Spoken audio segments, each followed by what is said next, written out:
Assalamualaikum warahmatullahi wabarakatuh. Good morning, class. Firstly, let me introduce myself. My name is Marsya Rouna Billauri and you can call me Miss Marsya. But before we start our lesson, I would like to ask about your attendance list. Is there anybody absent today? No one? Great! So before we start our class, it could be better if we say our gratitude to God.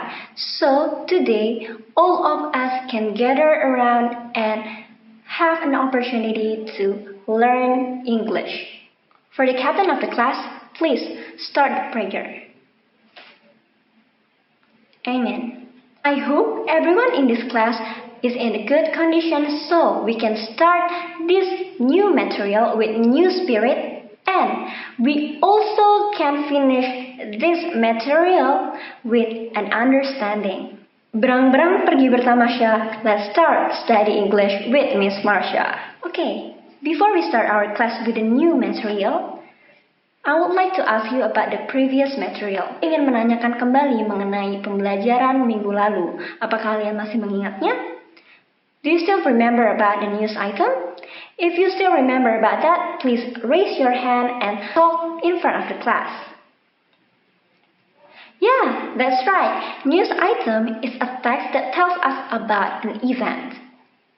You have learned about the previous material very well. And then, we would like to start our lessons today. The topic that we're going to discuss is a procedure text. Based on the syllabus of K13 for the 12th grade students, jadi berdasarkan silabus untuk kelas 12 SMA, hari ini kita akan belajar mengenai procedure text, khususnya pada KD 3.6. But before we start this lesson, you need to know that in the end of this session, you need to at least accomplish 3 things. Pertama adalah social function atau fungsi sosial dari procedure text. Apa sih procedure text atau apa sih kegunaan procedure text dalam kehidupan kita sehari-hari? Yang kedua, you need to know about the linguistic features. Apa saja sih unsur kebahasaan yang ada pada procedure text? Namun, kali ini kita akan mempelajari yang pertama action verbs, yang kedua adalah temporal conjunction. And third, you need to know about the generic structure of procedure text. Jadi, di sini apakah kalian pernah mendengar tentang procedure text? Procedure text itu ada di mana-mana. For example, you need to know how to make something. Kalian tuh butuh tahu bagaimana sih cara membuat sesuatu. Semisal, do you know about the song Layang-Layang? If you know about that song, please sing a song together with me. Ku ambil bulu sebatang, ku potong sama panjang, ku rawat dan ku timbang dengan benang, ku jadikan layang-layang. That song is one of the procedure texts. Do you know what is the difference about that song and another song? Yeah, that's right. There are several steps in there. Do you know the function of that song instead of being something to entertain you? Nah, lagu Layang-Layang ini adalah salah satu bagian atau salah satu contoh dari procedure text. Nah, menurut kalian apa sih yang membuat Layang-Layang ini menjadi sebuah lagu yang menunjukkan pembelajaran procedure text? Yeah, that's right. There are several steps in there. Jadi ada beberapa langkah di dalam lagu Layang-Layang. So, what do you think? What can we know after we sing song Layang-Layang? Benar, selain kita mendengarkan lagu untuk menghibur diri kita, to entertain ourselves, we can learn about, yeah, that's right, how to make layang-layang, bagaimana membuat layang-layang. That is one of things that also in a procedure text. The procedure text itself is a text that tells us about how to make something, how to operate something, and so on. So this text will inform you about the way to make something, the way to operate something, and so on. I will let you watch a video about a procedure text. One of the procedure text will tell you about how to make something. Saya akan memperlihatkan kalian mengenai sebuah video yang berkaitan dengan procedure text. atau video tentang membuat suatu masakan. Okay, thank you guys for mentioning the ingredients that you have seen in the slide.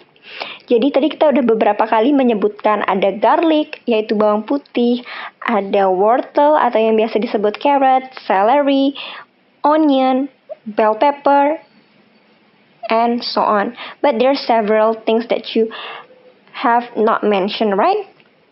But you will know that after you see the video. Nah, setelah kalian menyebutkan nih beberapa bahan, menurut kalian kira-kira kita mau masak apa sih? Yeah, you will know what you're going to make after you see this video. So, let's see the video first. A couple of onions, a green pepper, a little cube is a bouillon cube, some ginger, and half a cup of rice. Right now, so that it has time. Yeah, the things that you haven't mentioned before is a rice. And then they pour the rice into the boiled water. Jadi kalian pernah dengar nggak ada memasak air? Jadi kalau misalnya di kehidupan sehari-hari kita biasanya ngomong kita sedang memasak air. Namun di satu sisi in English we cannot say we cook the water. Cook kan artinya masak. We cannot say we cook the water, but we say we boil the water. Jadi kita merebus air. Yeah, so they boil the water and then they try to what? Yeah, that's right. They try to cook the rice. Jadi awalnya dia merebus air, boil. Jadi ada kata baru, kita punya kata boil di situ yaitu merebus. Kemudian cook artinya memasak nasi atau cook the rice. Here we have our washed and cleaned vegetables. The carrots have been peeled, the tips and ends have been cut off, the onions have been prepared. Nah, kalian dengar nggak beberapa kosakata lagi? Ada peel. Do you know what is peel? Peel artinya adalah kupas. And then, let me tell you about, there are several kind of words that refers to memotong. Jadi, di bahasa Inggris ada beberapa kata yang merujuk pada memotong. Di kehidupan sehari-hari kita biasanya memotong kan, ada memotong, ada mencincang, dan lain-lain. Dan pada pembelajaran kali ini kita akan membicarakan bagaimana sih kosakata-kosakata yang pas untuk beberapa padanan kata. Yang pertama, if you want to cut it into a two part, jadi kalau misalnya kita memotong menjadi beberapa bagian atau menjadi dua bagian, kita biasa menggunakan kata cut. Right, and then lay your pieces flat. Seperti di sini kita bisa mengatakan cut into two pieces. The leaves, slice them up with everything else, and they go great. Did you hear that? He says slice. Jadi slice adalah memotong seperti apa yang terlihat dalam video ini. Nah, memotong seperti apa yang terlihat pada video ini adalah chop. What is chop is cut into small pieces. Artinya memotong menjadi bagian-bagian yang kecil seperti dadu dan lain-lain. Do this for each garlic clove. How many of these you want to put in is up to you. Untuk padanan kata memotong kita udah belajar tentang cut, artinya memotong menjadi beberapa bagian. Kita mempunyai slice atau mengiris. Kemudian kita mempunyai kata chop, artinya memotong menjadi bagian-bagian yang sangat kecil. Adds that much more flavor to the stock of the soup. Yeah, and then the things that you have not mentioned before is a chicken stock cube, like what he just said before. Jadi tadi sesuatu hal yang kita belum bisa tebak, yaitu ada satu kotak kecil pada bagian ingredients adalah chicken stock atau kaldu ayam dalam bentuk kubus. Setelah kalian melihat video ini, menurut kalian tebakan kalian benar nggak? Yeah, there's a lot of people said we're going to make a chicken soup. So, your answer is correct. Based on the video, we can see that from the video, they are talking about how to make something. Video ini menunjukkan bagaimana cara membuat chicken soup atau sup ayam. Yang dimana cara membuat sup ayam ini sendiri akan tertera pada struktur dari procedure text, yaitu title atau judul. Pertama, kita memiliki judul sebagai salah satu bagian dari procedure text. Yang fungsinya apa? Untuk memberitahu reader atau pembaca mengenai prosedur teks apa atau prosedur apa yang akan kalian lihat untuk mencapai sebuah tujuan, yaitu membuat sesuatu. Yang kedua, you can see that we have already mentioned several ingredients. Jika kita analogikan pada suatu peperangan, kita harus menyiapkan amunisinya terlebih dahulu. Seperti halnya pada saat membuat masakan, kita harus menyiapkan bahan-bahannya. Oleh karena itu, selain title atau judul, procedure text juga memiliki bagian yaitu ingredients. Jadi ingredients akan berisi bahan-bahan atau peralatan yang digunakan untuk membuat sebuah dish. Yang pertama seperti garlic, onion, and then celery, and so on. Yang ketiga, setelah kita menyiapkan amunisi, kita akan mengolah sebuah masakan. Pengolahan sebuah masakan akan tercantum pada bagian steps atau langkah-langkah. Nah, uniknya pada sebuah bagian langkah-langkah, kita akan memiliki beberapa unsur kebahasaan yang akrab pada sebuah procedure text. Seperti apa yang telah saya sampaikan sebelumnya, yaitu kita akan mempelajari tentang action verb, dan yang kedua kita akan mempelajari tentang temporal conjunction. Action verb. What is action verb? Action verb is a verb that tells us about is being done by the subject. Atau singkatnya, action verb adalah sebuah kata kerja yang menunjukkan tindakan yang sedang dilakukan oleh subjek. Macam-macam action verb dapat kita lihat pada video sebelumnya. Yang pertama, kita mengenal kata cut atau memotong. Kita mendengar kata slice, mengiris, chop. And then we know boil, rebus, steam. What is steam? Kukus. And then we know several words like roast, bake, and then what else? Is there anybody want to give me an example of action verb? Yeah, that's right. We know steam, roast, bake, grill, and so on. You can see that in our slide.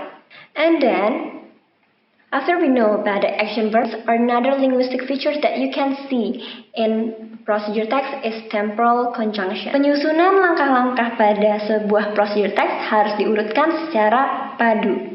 Peran dari temporal conjunction sangatlah penting, yang dimana temporal conjunction ini sendiri beberapa kata hubung yang berfungsi untuk menghubungkan langkah yang satu dengan langkah yang lain berdasarkan waktu.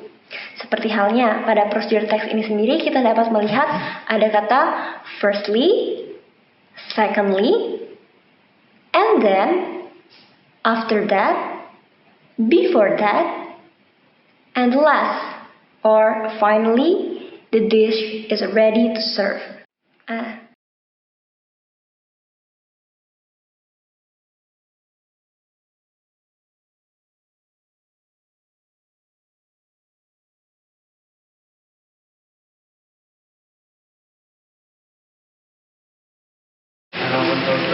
Wait and none. First step is switch on and off my computer and get it for 1 minute. Step 2 is take 2 slices of bread, place a slice of cheese between the slice of bread. Third, place the slices in the oven for 5 minutes. Fourth, after 5 minutes, take it in the bread, cheese slightly golden brown and take it. 5. Put the cheese toast on a plate. 6. Cut the cheese toast. 7. Your cheese toast is ready to be served. Okay, thank you. And then what is the title? How to mix? How to make a grilled cheese toast. Thank you so much for your explanation, Umam. So everybody please give applause to our friends Umam. That's a great answer. So basically, Umam has answered several questions in LKPD. He already want to tell us about what we have learned during this session. If you want, just raise your hand. Okay, thank you, that's right.